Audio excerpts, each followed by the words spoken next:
Allow me to introduce myself. My name is Jennifer Webb, and I'm an educational developer with the Studio for Teaching and Learning. I'm a woman with long hair, which gives away my age because of the grays. I'm wearing a black turtleneck and black rimmed glasses, and I have a whale-shaped birthmark on my face. I will now pass the mic to my colleagues who will be co-hosting this event with me. Justin, do you want to go first? Sure, I can go next. My name is Justin, with the Software and Application Support Center here at SMU. For my appearance, I'm a male in my late 20s. I have a reddish orange beard and sort of longish uh, blonde hair. I'm wearing a brown sweater, and my background is just a fall background that is here at SMU. And I'll pass it on to you, Jay. Hello, my name is Jay Williams, and I am the Educational Multimedia Analyst here at St. Mary's. I'm the only one here, so if you look me up, I'm the only one you'll find. I am a middle-aged white male with short blonde hair wearing a gray and white striped shirt. All right. And Bill Travis, one of the accessibility advisors from the Fred Smithers Center, was not able to attend this afternoon, but has recorded a little segment to add to our session. I just want to start by describing what's on our first slide. So we just have a title for the slide, the date, and an image of someone who it appears to be gesturing the sign for thank you in sign language. So that's the image that we chose to use for the start. Before we begin, I'd like to acknowledge that St. Mary's University is in Mi'kma'ki, the ancestral and unceded territory of the Mi'kmaq people.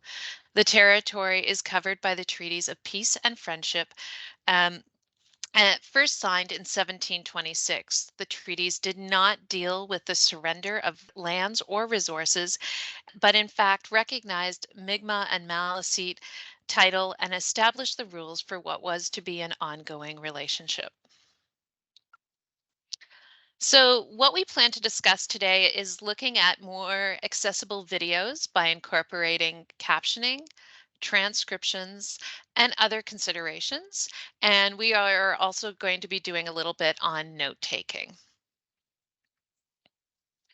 All right, so to get started, the accessible video options include captioning, and there's two options for captioning. One is open or hard, and the other is closed. So the open one is there all the time. So the captions are embedded into the video and you can't turn them off. The closed captions, the end user has the option of turning the captions on or off. Transcriptions have various formats, and transcriptions can be either verbatim, which is more like you would see in a judge, excuse me, a courtroom setting where everything that is said is included, or they can be non-verbatim, which eliminates words like ums and ohs and restarts on sentences. So it's a cleaner option that allows for more clarity sometimes. Described video is a narrated description of video content, of visual video elements, costumes, body language, and the descriptions are added in between the dialogue so that they don't overlap. And integrated sign language. So having sign languages on videos is definitely an option for increasing accessibility. There are over 300 different sign languages. And so the one that we hear oftentimes around here is the American Sign Language, but there's also Maritime Sign Language and others that would be spoken in this area. There's also some other things that we should consider when we're talking about accessible videos. So creating just accessible content in general, um, leave room in the frame for captioning. So you don't want to have something at the bottom of the screen that's then covered by the captions. Avoid flash content. Warning about content that may cause trauma. Allow learners to watch and rewatch content as they need to. Information in the background is spoken or included in an alternate format. Ensure good quality recording. Include play controls and don't have videos start automatically. And we need to consider the language that's being used and try and be as non-ableist as possible.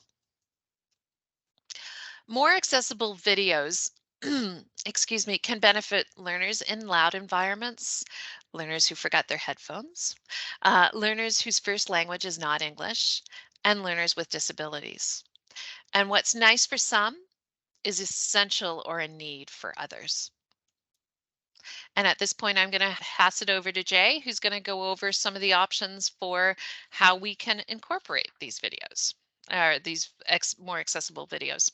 I just wanted to make a point to say that here at St. Mary's, we have the option to caption and transcribe short videos on demand. For instance, if a professor needs a lecture video that is somewhat short, we try to keep it under 30 minutes long. They can send them to me, and we use a program called Premiere Pro to caption videos.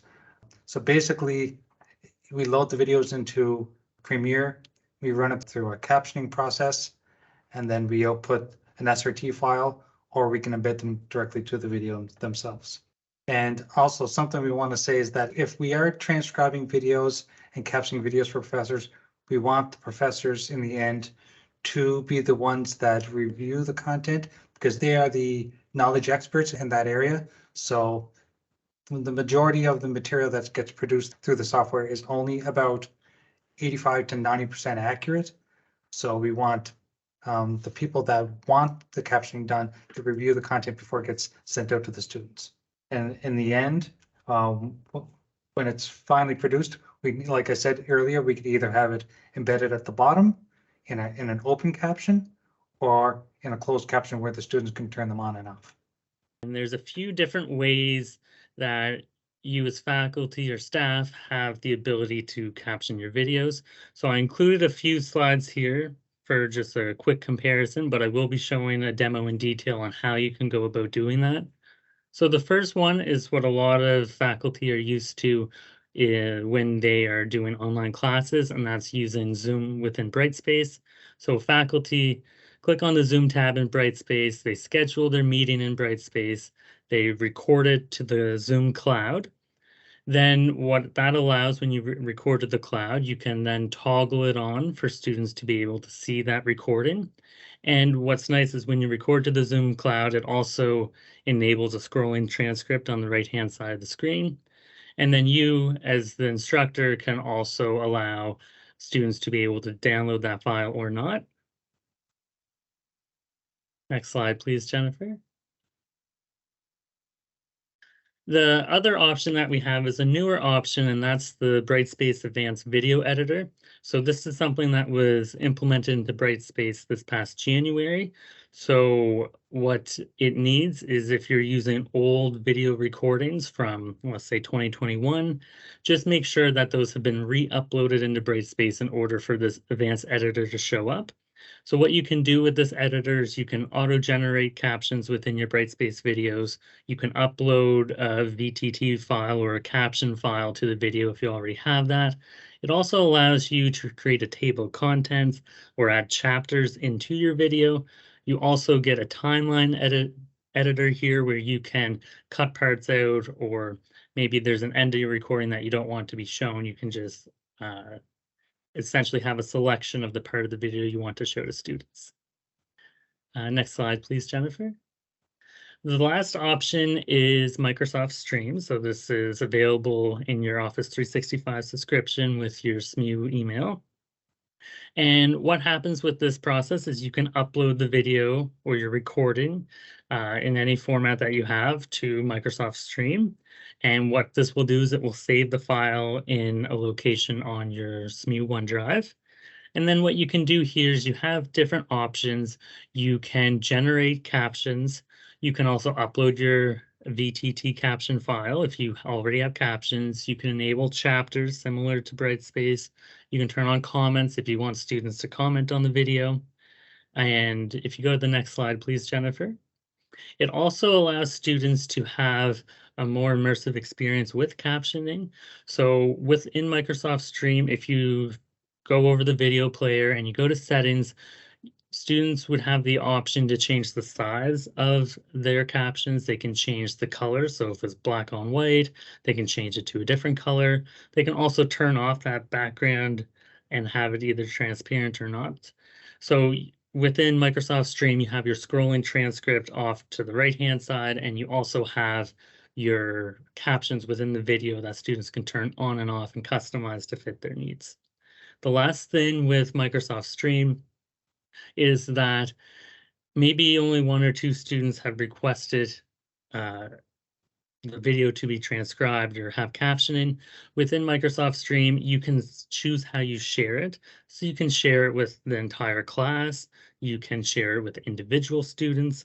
The main thing is when you do go to share, which is what this image is showing here, just make sure you select people within St. Mary's. That means they would have to log in with their SMU email and password to view the video. And you can toggle it to can view, and you also have the option to block the download or not if you don't want students to download that video.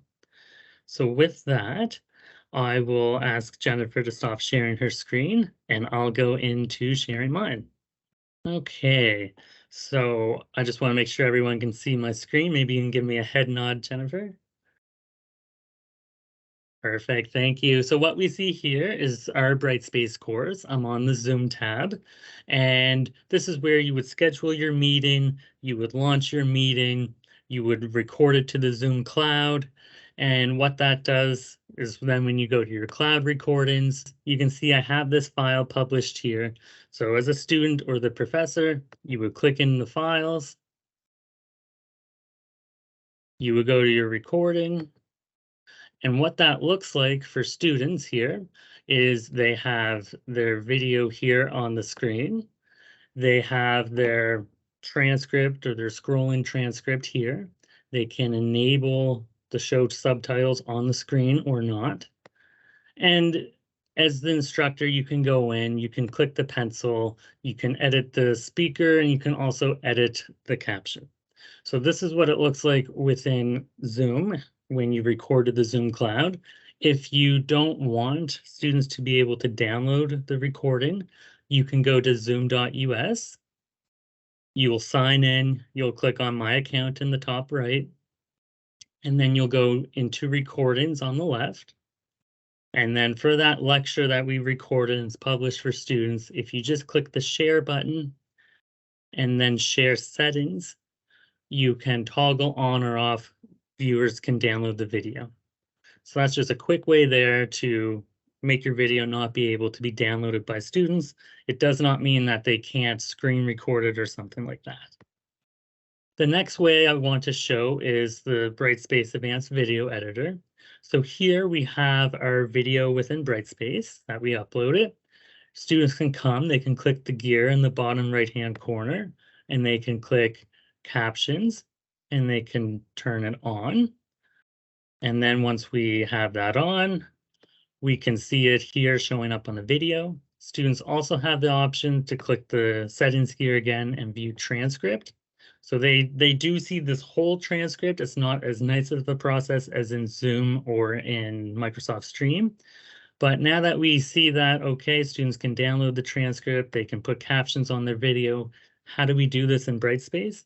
How we do this in Brightspace is you would go New, Video or Audio, and you would upload your video file. What I'll do is I will edit the one we have here. So I'll click Edit Video. And we see the video load here. And then I want to click on Advanced Editing. And it's going to load the Advanced Video Editor for Brightspace. So here we have a few different options. We can go close captions. We would click auto generate. It would take a little bit. You'll get a notification within Brightspace when the video has been had the captions generated for it. And then you can come back in and edit the video.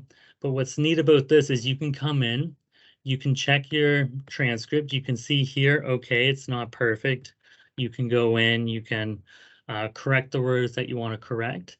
You can also click the little expand controls option for that caption, and you're even able to change the timings to line up with what's being said if for some reason they're off.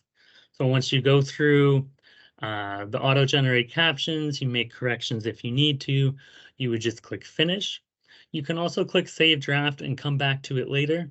Within Brightspace and advanced video editing part of it, you get different versions. So you can always go here, click your drop down and come back to a previous version in case you made a mistake or you want to go back to the original file. So with that, that covers our Brightspace part of the advanced video editor. The last thing I'll move into is Microsoft Stream. So here's just our video again in Microsoft Stream. If you wanted to upload a video, you could just click new and then recording or upload, and you could attach your video file that way. Then once it's uploaded, you'll go over to video settings on the right-hand side. And then under here, you'll find a few different options. You can turn on or off the about section of the video, chapters, comments. But what we care about right now is generating the transcript and captions. So I can click generate. It will take a little bit, usually depending on the length of the video. It's a half hour to an hour, but it may be longer. Or you could just upload a VTT file. So what does this look like in Microsoft Stream? Well, what this looks like, if I go to the video with the generated captions, we can see our transcript here on the right-hand side, and that will scroll through or sync with the video as it's playing. As a student, I can download that and view it. I can also come to the video. I can go to a part in the video. I can click the captions button and turn it on. We'll give it a second to load there. We can see the captions on the screen here. They're white text with a black background. I can click the gear icon or playback settings, and I can go into caption settings, and I can change the size of them. I could maybe make them large so they show up bigger on the screen. I can also change the color. There's a few different colors. I could have it reverse, where it's black text on a white background, or even white text on a purple background, depending what options might best help the student. And you can also turn off the background transparency, so then it's just the text color that you have. So with that, that covers our portion on the Zoom Cloud or your Zoom recordings, the Brightspace Advanced Video Editor, as well as using Microsoft Stream. So with that, I'll stop sharing my screen. And I'll take us back to Jennifer. All right. Now, Bill luckily was able to join us, so I'm going to, at this point, Bill, I can allow you to introduce yourself first, or would you rather the video play? Let's go with the video. I'm Okay. not sure if I have good sound on this laptop without my headset, and I'm eating, so I apologize. Sorry. Nice timing on my part, right? All right. Let me play the video for you. Hi there. My name is Bill Travis, and I work with the Fred Smithers Center for Student Accessibility. I'd like to talk about note-taking. Some students cannot take notes and listen at the same time. For example, deaf students need to look at their ASL interpreters during class and can't look down to take notes even for a second without missing information, as Not it's sure a why. visual language. Also, students with auditory processing disorder, ADHD, or language-based learning disabilities like dyslexia also have challenges listening and taking notes simultaneously. Because of this, we've had a note-taking program at St. Mary's for years. We've tried to supplement that for online live classes with a program called Otter in the past. Recorded classes the recording can be run through Microsoft Stream, or it can generate captions when you post it to Brightspace. But what about for in-person classes, live classes that aren't recorded, so the students don't have the ability to take that recording and generate a transcript? There's now a product called Glean available to students with disabilities here at SMU. To access it, a student would need to get permission to record from their faculty and a Glean license from the Fred Smithers Center. Then they would log into the Glean website on their tablet or laptop via Wi-Fi from the classroom. Everything said in that class would be sent to the student's laptop microphone and then to the Glean website, where a full transcript would be generated for the student to download. However, they're not able to download the actual recording file, just the transcript. If you'd like to know more about Glean, contact fredsmithers.center@smu.ca. Thanks and have a great day.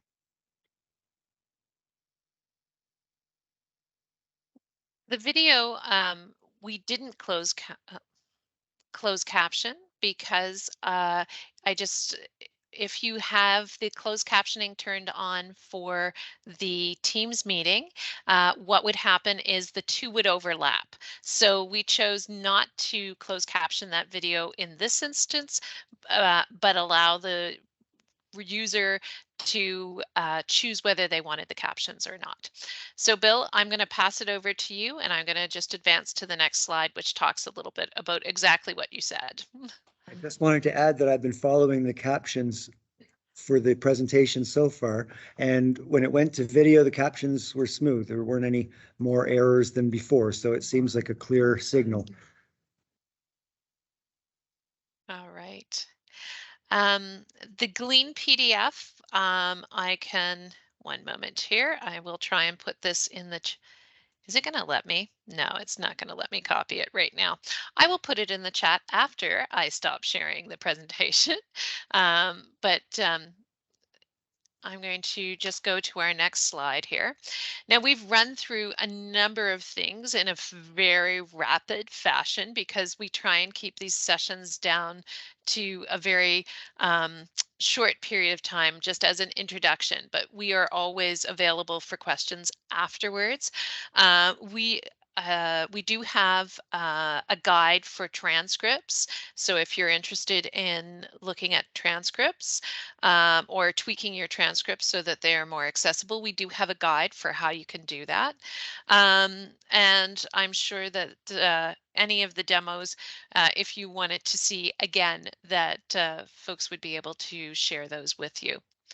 And so at this point, I'm going to pass it over to any questions, and I will stop sharing so that I can add that link for the Glean PDF into the chat.